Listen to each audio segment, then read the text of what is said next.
उस रात जंगल में कुछ अजीब हुआ। तीनों दोस्त नदी के किनारे खड़े थे। चांद पूरा था, हवा बिल्कुल शांत थी, लेकिन अचानक ठक ठक ठक ठक 4 कदमों की आवाज आई। लेकिन वहां खड़े थे सिर्फ 3। मीरा कांप रही थी और घबरा कर बोली, हम तो 3 हैं, फिर ये 4 पैरों की आवाज कहाँ से आ रही है? यहाँ पर चौथा कौन है? सभी पीछे मुड़कर देखने लगे, पर पीछे तो कोई नहीं था, लेकिन जमीन पर 4 अलग-अलग पैरों के निशान थे। ये देखकर वो वहां से चले गए।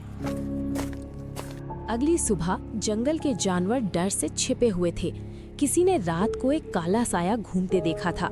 चीकू पेड़ पर चढ़ा और बोला, मैंने अपनी आंखों से देखा, वो साया किसी के पीछे पीछे चलता है, लेकिन दिखता नहीं। तभी शेर राजा ने आदेश दिया, आज रात हम पहरा देंगे। आधी रात चारों साथ खड़े थे।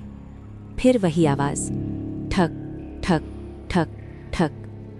इस बार साफ सुनाई दिया। एक अतिरिक्त कदम।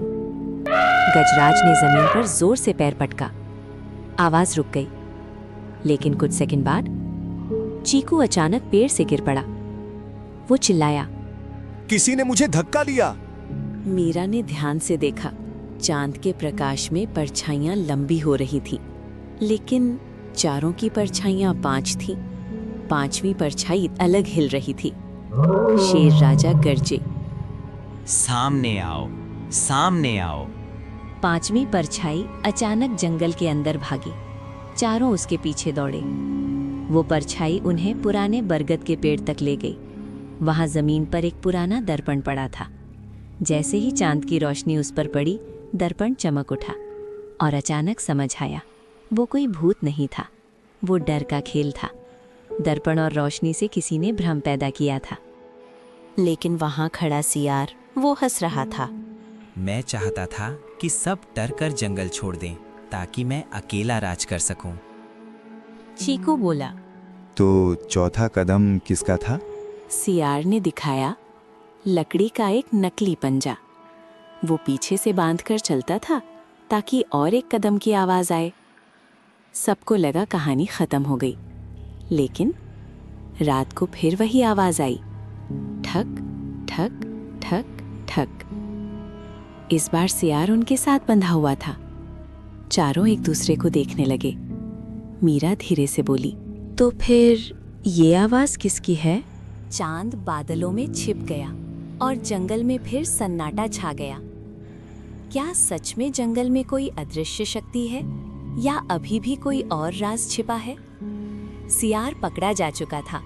उसने नकली पंजे से चौथे कदम का खेल रचा था।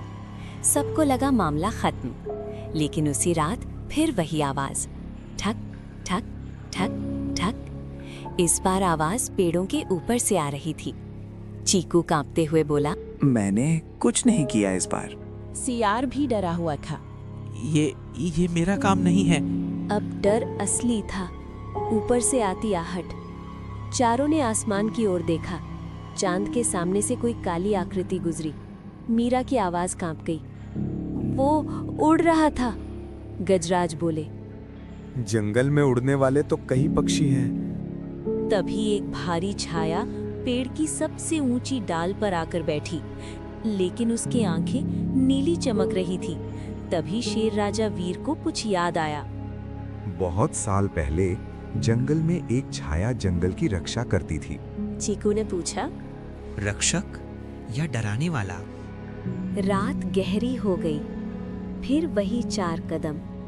इस बार साफ दिखाई दिया। जमीन पर 4 निशान बनते जा रहे थे, पर कोई दिख नहीं रहा था। गजराज ने जोर से दहाड़ लगाई। अचानक हवा का चक्र बना। पेड़ हिलने लगे और उनके सामने एक विशाल काला साया आकार खड़ा हो गया।